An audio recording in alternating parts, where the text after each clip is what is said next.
Hello students, today topic the rape of the lock, your unit 4 from paper 1. So let's start with the introduction of the poem. The Rape of the Lock is a mock heroic narrative poem.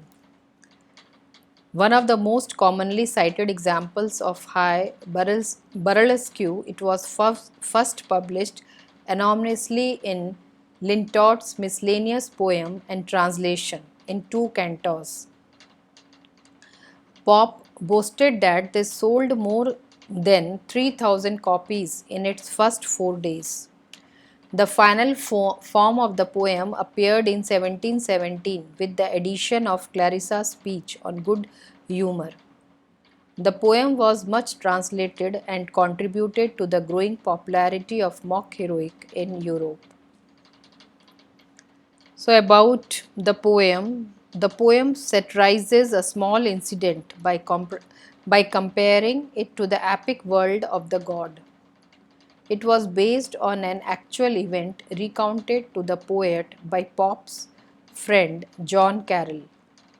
Arabella Farmer and her suitor Lord Peter were both from aristocratic families at times in England when, under such laws as the Test Act, all denominations except Anglicanism suffered legal restrictions and penalties. For example, Peter, being a Catholic, could not take the place in the House of Lords that would otherwise have been rightfully his. Peter had cut off a lock of Arbella's hair without permission, and the consequent argument had created a breach between the two families. The poem title does not refer to the extreme of sexual rape, but to an earlier alternative definition of the word, derived from the Latin rapere, to snatch, to grab, to carry off, in this case, the theft and carrying away of a lock of hair. In terms of the sensibilities of the age, however, even this non consensual personal invasion might be interpreted as bringing dishonor. So, the important characters of the play: Belinda, the heroine of the play, the Baron, Carol, Shock, Belinda's lapdog, Ariel, Clarissa, and Thalestris.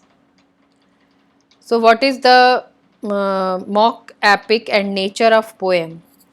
The poem is a mock epic because it uses the epic form, a jar meant for serious subject such as the Trojan War in Homer's Iliad, and applies it to such a trivial issue as the loss of a lock of hair. If a long narrative poem should satisfy all the tests of epic poetry, but if the subject which is celebrated be of a trivial nature, like the cutting of a lock of a woman's hair, which is the story that is related in Pop's The Rape of the Lock, then such a poem is called a mock epic poem. The poem is a mock epic because it uses the epic form, a jar meant for serious subject such as the Trojan War in Homer Iliad, and applies it to such a trivial issue as the loss of a lock of hair. The humor comes in the grandiose and overblown way this hair theft is described, complete with laminations, exclamations, and the lock of hair ascending to the moon at the end of the poem. Pop populated his mock epic world with sylphs. Now, the setting of the poem.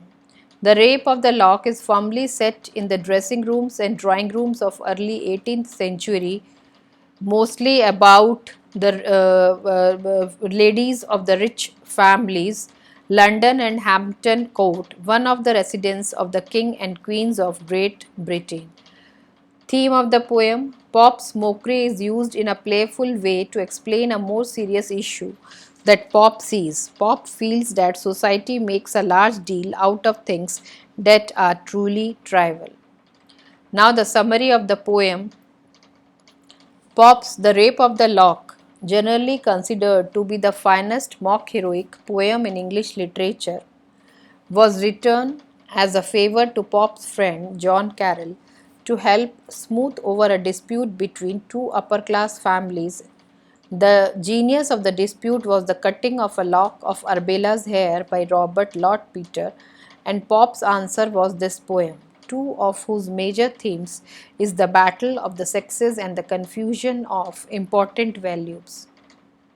Pop parodized the heroic poem better than anyone has done, since by including such staples as surrounding Arbela with mythological being who help her dress and one that actually interposes herself between the Caesar and hair and is cut in two, a heroic sacrifice.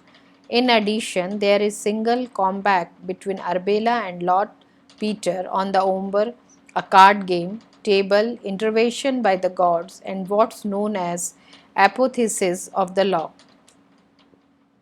That is glorification by placing it in the heavens. The battle of the sexes, of course, is supposed to be an elaborate and controlled game. The woman emphasizes the male close in and the women back away, and the cycle repeats itself. Lord Peter, however, in cutting Arbella's hair, has encroached upon her person, a move that would be considering wrong under any circumstances because physically is not supposed to be a part of the courtship process. A more important theme is the confusion of what is trivial with what really matters in the world. For example, when Lord Peter cuts the hair, Arbella's response includes leaving lightning from her eyes and screams of horror, affrighted skies. Her reaction, completely consistent as a heroic poem, is in the context well over the top. Pop makes a fairly devastating comment on this society in the next line, where he writes, "Not louder shrieks to pitying heaven are cast when husbands or when lapdogs breathe their last." Pop versus hair is a fairly damning verdict on the shallowness of this society when there is no difference between the grief experienced at the death of a husband or a lapdog. So here he had used the mock heroic comment, where looking at a society in which priorities have been flipped on their side. Pop's use of the mock heroic allows him to conflate the sublime with the ridiculous and gently reminds the reader of what is actually important in life. So, in the Rape of the Lock, the main theme is the Alexander Pope had described about the ladies of the 18th century and the vanities they used to spend hours of time in their vanities. Thank you.